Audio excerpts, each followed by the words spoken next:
Harga segitu tapi dapat performa raket yang memuaskan.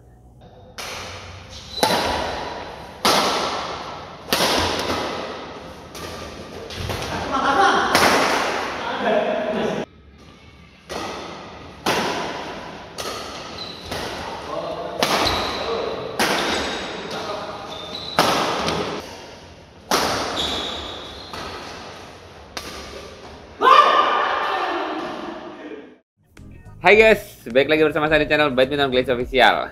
Dan kali ini guys, saya berkesempatan untuk membagikan pengalaman pemakaian raket yang beberapa waktu yang lalu udah saya unboxing. Tapi lumayan lama sih saya barusan bisa nge-review feel pemakaian raket ini ya. Jadi video kali ini kita mau bahas tuntas terkait feel pemakaian dari raket 100 di series ROG R9 teman-teman. Nih, di tangan saya ini, ROG R9. Ya, ini bener-bener di luar nalar banget, di luar ekspektasi. Karena spesifikasi raket ini kan bawaannya sebetulnya raketnya katanya shaftnya fleksibel teman-teman. Dan ternyata ketika saya pakai main jauh dari fleksibel. Walaupun sebetulnya saya sudah menyangka itu. Karena waktu saya beli di toko offline teman-teman, saya nyobain raket ini. Shaftnya itu saya ginikan dulu kan. Ini nggak fleksibel, ini nggak lentur. Dan kemarin ketika saya pakai main di lapangan, bener-bener raket ini bukan yang lentur. Nah, dari situlah yang akhirnya saya merasakan bahwasanya raket ini bener-bener worth it buat kalian yang memang dominan main power. Kategori raketnya sebetulnya nggak terlalu berat-berat banget. Tapi karena dengan shaft yang nggak fleksibel, atau langsung saya bilangin aja bahwa saya shaft ini adalah cenderung ke stiff teman-teman. Raket ini bener-bener powerful banget. Buat main power dapat banget teman-teman. So, seperti apa penjelasan detailnya nanti balik kita bahas sampai tuntas, jadi jangan skip videonya. Oke teman-teman, kita bahas lagi ya terkait 100 ROG R9. Yang saya jujur banget apa yang saya rasakan bahwasanya raket ini yang katanya shaftnya fleksibel ini teman, shaft fleksibel. Ya ini bener-bener bukan fleksibel. Itu aja yang bener-bener bikin saya bertanya-tanya kok bisa 100 bikin. Ya mungkin karena raket murah sih ya, bikin raket kok bisa ini shaftnya fleksibel, ini kaku, cenderung medium stiff ke stiff teman-teman, bener-bener kaku. Dan mungkin sih plus minus produksi saya kurang tahu, atau memang 100 sengaja bikin raket ROG R9 ini sebagai upgrade ya. Kalau yang ROG R8 itu kan saya rasain mediumnya kerasa banget, lenturannya masih dapat banget. Tapi kalau ini bener-bener kaku. Dan feeling kekakuannya tuh saya inget banget dengan raket Li-Ning Blade X200 yang sama-sama sebetulnya katanya itu soft ataupun fleksibel shaft, tapi jauh dari fleksibel, sama-sama kaku, nyaris sama dengan raket ROG R9 ini. Jadi buat kalian yang nanti berpikir untuk membeli 100 ROG R9 ini, pastikan kalian wajib nonton ini biar nggak salah. Karena kalau kalian berpikir bahwasanya ROG R9 ini kalian beli karena pingin dapat shaft fleksibelnya, saya pastikan kalian bakal nggak nyaman pakai raket ini. Karena betul-betul ini yang saya dapetin, ini kaku banget teman-teman. Medium stiff ke stiff, kaku.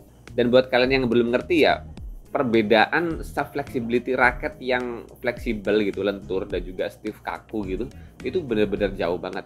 Timing pukulan, power yang digunakan, output powernya pun bakal berbeda banget teman-teman. Jadi buat kalian yang mau beli raket 100 ROG R9 ini, pastikan kalian memang pingin dapetin raket yang terjangkau di harga kisaran 300 ribuan kurang, dan kalian memang pingin nyari raket yang nggak terlalu berat tapi shaftnya kaku teman-teman. Walaupun di luar ekspektasi, di luar nalar ya teman-teman, karena spesifikasi di shaftnya, di raketnya pun juga spesifikasi realnya berbeda. Saya lumayan tidak terkejut banget, karena kan beli offline-nya saya nyobain shaft raket ini kok kaku gitu, jadi makanya pengen saya review gitu. Dan menakjubkannya teman-teman terkait feel raket ini, kalau kalian sudah nemukan feeling kekakuan shaftnya yang medium stiff ke stiff ini, kalian bakal punya performa smash yang powerful banget. Smashnya kencang banget, padahal raketnya nggak terlalu berat teman-teman. Karena ketika tersetting seperti ini ya, ada senarnya ya, gripnya ini masih bawaan. Kemarin grip handuk saya tuh habis, saya pakai aja, dan ternyata grip bawaan 100 enak banget. Setelah ada senarnya seperti ini teman-teman ya, berat raketnya kan di 83 gram kurang lebihnya. Kemudian balance point-nya, coba ya kita ukur ya. Nah, balance point-nya di 310 atau 311 mm. Jadi kategori head heavy banget. Kalau saya pasangin grip handuk sih bakal turun ya, mungkin di 297-an. Dan itu bakal lebih nyaman untuk main all round. Tapi dengan spesifikasi seperti ini, jadi raketnya tuh bukan kategori raket berat, cuma 83 gram, tapi BP-nya tinggi banget di 312 mm, 311 mm. Jadi kategori head heavy. Dan dikombinasikan dengan shaft yang tadi saya bilang cenderung lebih ke medium stiff ke stiff. Jadinya akhirnya raket ini powerful banget buat smash. Mantep banget. Walaupun butuh effort lebih, butuh tenaga lebih banyak. Misalnya dengan shaft raket yang cenderung medium gitu ya, dengan berat yang sama, BP yang sama gitu, pasti bakal lebih ringan buat swing smashnya. Tapi ketika ini shaftnya kaku, swing smashnya butuh tenaga, tapi hasilnya, output powernya mantep banget, powerful banget buat main smash.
Nah, itu tadi beberapa potongan pertandingan ketika saya pakai raket 100 Rock R9 ini.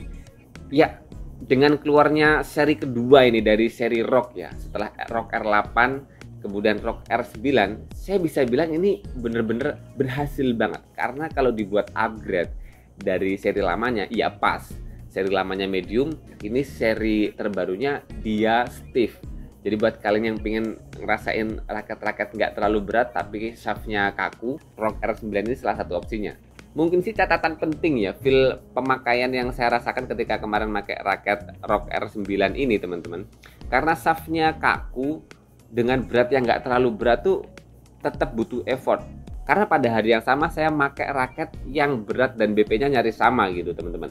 Tapi karena shaftnya cenderung lebih medium gitu, lebih ada lenturannya, ini lebih kerasa berat swingnya, terutama buat main-main defense-nya, drive-drive cepatnya. tetap ringan, tapi untuk menemukan power pukulan yang kenceng gitu, kita butuh tenaga yang lebih. Nggak sesantuy pakai raket-raket yang berat dan BP-nya sama tapi shaft-nya medium gitu. Feel lenturnya lebih kerasa gitu. Itu bakal lebih ringan. Dan dengan performa yang saya rasakan sih, saya bisa ngasih nilai poin smash raket ini tuh bisa 9.0 ya. Di poin 9 ya. Karena walaupun ringan tapi powerful banget. Buat smash tuh dapat banget loh. Saya ngerasain power pukulan smash dari raket ini bener-bener smashnya itu larinya dapat banget. Dan kemudian sih feel pukulan untuk defend dan drive-nya masih nyaman, tapi tetap butuh tenaga lebih. Dengan karakteristik stiff ini saya belum begitu nyaman. Maksudnya bukan raket yang klop banget di tangan.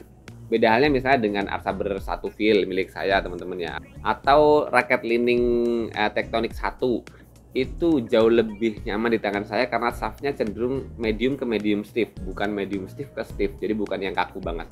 Kalau raket ini dia cenderung kaku. Kalau lagi pingin main-main dengan smash kencang, ini lebih dapat powerfulnya. Lebih dekat ke Combat Z8 dari brand Li-Ning, tapi ini lebih kaku dikit. Combat Z8 tuh masih enak gitu di tangan tuh adaptasinya. Kekakuan shaftnya masih lebih nyaman dari raket ini. Kalau raket ini dengan shaftnya yang stiff, feel yang saya rasakan teman-teman benar-benar butuh effort banget. Dan walaupun ketika kita sudah dapat timingnya, performa pukulan kita tuh sudah cocok dengan shaftnya, sudah beradaptasi dengan baik, ya powerful banget buat main-main smash. Jadi dengan harga raket ini yang kisarannya cuma di 300 ribuan teman-teman, ini worth it banget, serius, ini recommended banget. Harga segitu tapi dapat performa raket yang memuaskan, terutama buat kita-kita yang memang suka dengan karakteristik shaft yang cenderung ke kaku teman-teman. Ini worth it banget. Ya, semoga informasi kali ini bermanfaat ya, karena memang penting banget merasakan raket-raket 100 ini yang katanya kan kebanyakan shaft flexibility shaftnya itu ya, di tulisan di sini itu semuanya fleksibel, tapi banyak dari raket 100 yang fleksibelnya bukan fleksibel, bukan lentur gitu. Bahkan tingkat kelenturannya sama-sama fleksibel gitu, tapi beda semua tingkat kelenturannya. Makanya seringkali saya kalau nge-review raket 100 tuh, kalau ada toko offline yang di dekat kalian, yang mending ngecek offline aja lah, karena kalau kita beginikan tuh masing-masingnya berbeda. Oke, sementara segitu dulu teman-teman pembahasan terkait raket 100 ROG R9. Semoga informasi kali bermanfaat buat kalian. Jangan lupa terus berolahraga. Salam tepok bulu, sehat selalu, dan sampai jumpa lagi di video selanjutnya.